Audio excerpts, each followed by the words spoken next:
আসসালামু আলাইকুম রহমতুল্লাহ। সকলকে জানাচ্ছি নিউ সোনালী হাঁসের খামার অ্যান্ড হ্যাচারির পক্ষ থেকে আন্তরিক শুভেচ্ছা। দর্শক, আমাদের কিন্তু আপনারা হরহামেশাই বিভিন্ন ধরনের আমাদের কাছ থেকে তথ্য পান এবং আমি দেখেছি অনেকেই পরামর্শ দেন, আমাদের বিভিন্ন ধরনের তথ্য পেতে চান। তাদের আজকে আমরা বাচ্চা ব্রুডিং করার বেশ কিছু গুরুত্বপূর্ণ নিয়ম আপনাদের দেখাবো। ভিডিও না টেনে সম্পূর্ণ ভিডিও দেখার অনুরোধ রইল। আসলে অনুরোধ এই জন্য রইল, কারণ এই ভিডিওতে আপনারা সব থেকে অথেন্টিক ভালো ভালো কিছু তথ্য পাবেন। এখন এখানে দেখুন, এই যে বাচ্চাগুলো দেখতে পাচ্ছেন, এই বাচ্চাগুলোর বয়স মাশাআল্লাহ এখন 9 দিন, আজকে 9 দিন বয়স হচ্ছে। এখানে যে বাচ্চাগুলো দেখতে পাচ্ছেন, এই বাচ্চাগুলো আমাদের বাছাই করা ভালো এ গ্রেডের হাসি বাচ্চা। এক ভাই আমাদের অর্ডার দিয়েছিলেন, তার জন্য আমরা ব্রুডিং কমপ্লিট এবং ভ্যাকসিন কমপ্লিট বাচ্চা রেডি করতেছি।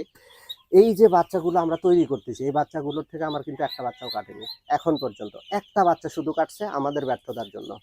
এখন আপনি প্রশ্ন করতে পারেন যে ভাই, আমরা তো অনেকদিন হলে হাঁস পালন করি বা বাচ্চা পালন করি, আমাদের তো অনেকগুলো করে বাচ্চা কেটে যায় প্রত্যেকবারই, আপনার কেন কাটলো না? সেই না কাটার কারণগুলো আপনাদের আজকে ব্যাখ্যা দিব।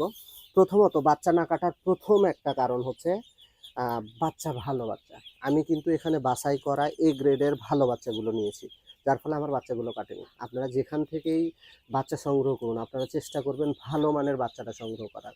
যার ফলে হবে কি, ভালো মানের বাচ্চা যখন সংগ্রহ করবেন, ওই বাচ্চাগুলোর ইমিউন সিস্টেম ভালো হবে, ওই বাচ্চাগুলো শক্তিশালী হবে এবং সেই বাচ্চাগুলোর রোগ বালাই কম হবে, বাচ্চাগুলো সুস্থ থাকবে, দ্রুত বৃদ্ধি পাবে। প্রথম বিষয়।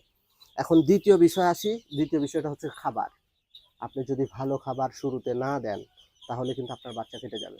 অনেকেই করে কি, বেশি বুদ্ধিমান, তারা করে কি, শুরুতেই নিয়ে গিয়ে খরচ কমানোর জন্য মুড়ি দেয়, চিরা দেয়, তারপরে হচ্ছে খুদ দেয়, এসব দিয়ে বাচ্চা পালন করে।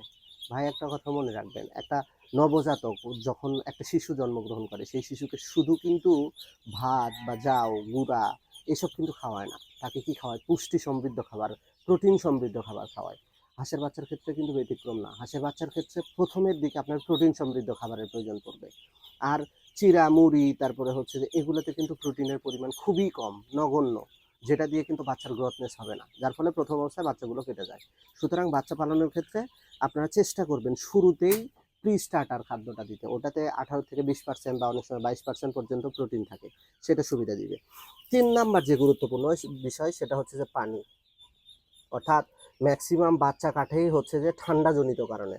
আর এই ঠান্ডাটা লাগে কি, যখন পানি খাইতে যায়, পানি খাওয়ার পরে হাঁস এমন একটা প্রাণী, ছোটবেলায় 1 দিন বয়সী বাচ্চাগুলোও যখন আপনার পানি বেশি পাবে, ওই জায়গায় গোসল করবে, গা ভিজাই ফেলবে।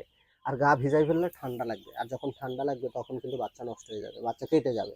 সেই জন্য কি করতে হবে, আপনি যেই জায়গায় পানি দেন, যে পাত্রেই পানি দেন, আমি বলবো না যে ডেফিনেটলি এই পাত্রই দিতে হবে বা এই পাত্রই দিতে হবে বা এই পাত্র, না, আপনি যেখানে পানি দেন, পানিতে যাতে গা না ভিজে, এবং পানি সবসময় কিন্তু আপনাকে রাখতে হবে। কারণ সেক্ষেত্রে আপনাদের করণীয় কি, আমরা যেটা করি, এই যে এটা দেখতে পাচ্ছেন, এটা হচ্ছে যে পাখির যে পানির পাত্র যেগুলা, অর্থাৎ এগুলো মোটামুটি 10-15 টাকা করে আপনারা পাবেন।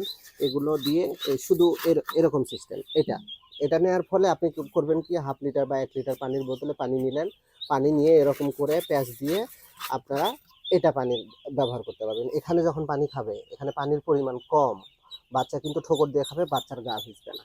প্রথম 1 থেকে 3 দিন পর্যন্ত এই ব্যবস্থাটা করবেন। তারপরে 4 থেকে মোটামুটি 7-8 দিন পর্যন্ত এটা বড়টা ব্যবহার করতে পারেন, কারণ এগুলা দিয়ে পানি বেশি বারবার দেওয়া লাগতে পারে। এটা দিবেন, তখন দেখবেন গা ভিজবে না। তারপরে যখন বড় হয়ে যাবে, 8 দিন বয়স হয়ে যাবে, তখন এটা দিতে পারেন। যার ফলে কি হবে, এখান থেকে ঠোকর দিয়ে খাবে। তারপরেও করবেন কি, এর ভেতরে হাঁস এমন একটা প্রাণী, বেশি গা ভিজায় ফেলে, গা ভিজায় ফেললে হাঁস অসুস্থ হয়ে পড়বে। তখন আপনারা এর ভেতরে পাথর দিতে পারেন। আমরা কিন্তু পাথর ব্যবহার করছি। দেখুন, এইসব আমরা ফলো করি বলে আমাদের বাচ্চাগুলো কাটে না। আপনারা যদি এসব নিয়ম ফলো করতে পারেন, ভালোভাবে পরিচর্যা করতে পারেন, দেখবেন আপনার বাচ্চাও কাটবে না, আপনিও খামারি হিসেবে লাভের সম্মুখীন হবেন। সুতরাং আরও গুরুত্বপূর্ণ তথ্য এবং পরামর্শ পেতে আমাদের সঙ্গেই থাকুন, এবং কি জাতীয় তথ্য পরামর্শ পেতে চাচ্ছেন সেটা আমাদের জানান। ধন্যবাদ সকলকে। আসসালামু আলাইকুম।